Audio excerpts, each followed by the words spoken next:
What's good everyone, my name is also welcome back to the channel. If you haven't already, click subscribe button and like and leave a comment down below. Follow me on Instagram and also CB. If you don't like the video, you can go suck Osher till now. Have no fear, Ozzy's here. Alright, so I'm gonna show you guys how I made Lil Uzi in 3D in under 5 minutes. Well, it's not really under 5 minutes, but you get it. Now this isn't a tutorial, this is more like a time lapse and I'm just talking over what I did. So without any further ado, let's go, let's get it. First things first, you want to get your reference images, get whatever angle you need to make it look like whatever you're making. Alright, so after you have your reference images, you just want to block out the shape of the head. After that, you can add your little details like the little goatee, the mustache, or the hair, all of that.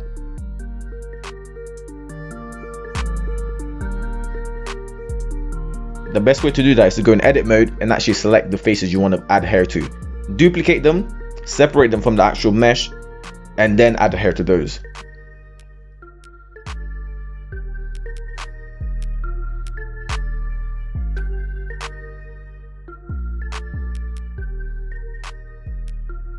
As you can see here, I'm making the dreads, which is just a curve that you can add like a bevel to it, give it a bit of shape, and make sure you taper it at the tip so that it's just not one consistent tube. It kind of has different shape to it.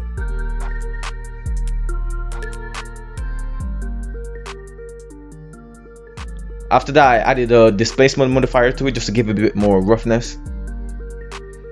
Now here we're just adding the materials. For the dreads, it's literally just a simple gradient material, which I made in Photoshop, going from black to purple. Now for you, it can be whatever depending on who you're making.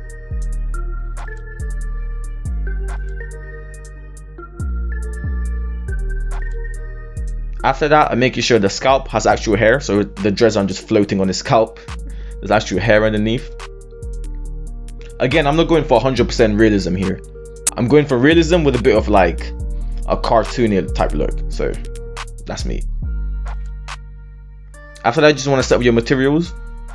And then here, I'm just adding the tattoos. Now, I made these tattoos in Photoshop. It took me like 5 minutes. I just looked up whatever tattoos they had and just did my best to recreate them. So that's what I'm doing here. And then what I'm going to do is shrink wrap the tattoos onto the skin. Now, you want to make sure the tattoos or whatever plane you have has enough subdivisions so that it will shrink wrap properly.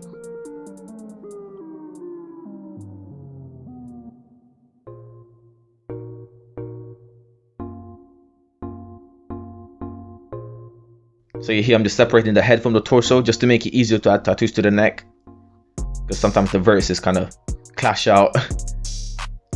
So you just want to make sure everything's accurate to whatever you're making. Obviously it's not going to be 100%, but try your best. So yeah, that's what we've got here right now. Just make sure it all looks good, changing up the hair and stuff. Now here I'm making the chain. Again, it's really simple. I just added a quick curve modifier to it, kind of get the shape. And then for the materials, I just wanted something shiny that'll be quite reflective, so that's what I set up with. And then here I'm making the shirt, again quite simple, just a shrink wrap modifier, and then I'm just extruding the faces to kind of get the shape that I want. The thing with 3D modeling is that it's a lot of trial and error, so there's no set way to do everything. If one way doesn't work, you can just choose another one and try things out. That's what I was doing with this chain.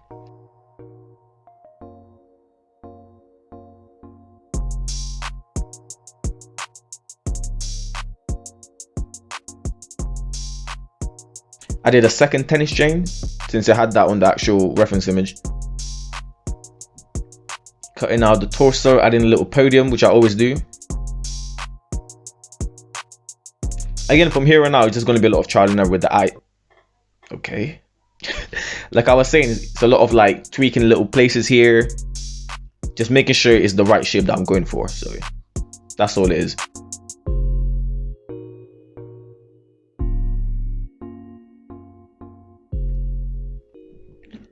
So that's what I'm doing here with the materials. Same thing with the chain. I was trying different ideas for the chains, but I just stuck with the first thing I went with, which actually worked. So yeah, same thing here, just setting with the materials. Again, I'm not going for 100% realism here. And yeah, I mean, you can tell it's looking like Uzi already just by looking at it. So I'm quite happy with the way it turned out. And there you go, that's Lil Uzi right there. Give you a little look around. As you can see, it's pretty much Lil Uzi. You know what I'm saying? It's not 100%, but I would say it's about 80% Lil Uzi. So if you just looked at it, you will know it's Lil Uzi. So there you guys go. That's how to make Lil Uzi in 5 minutes. Obviously in real life it took me like 14 hours, but there you go, quite simple. If you guys enjoyed the video, please leave a like, comment, and click the subscribe button if you want to support the channel. And follow me on Instagram as well. Also, if you want to purchase the 3D model, I'll leave a link down below to my Turbo Squid account where you can check it out. And I also have a bunch of other models on there, so click the link in the description, the first link, and it'll take you straight there if you want to check it out. If there's someone you want to see me making 3D, leave in the comments down below as well. And I'm out. Yes, sir.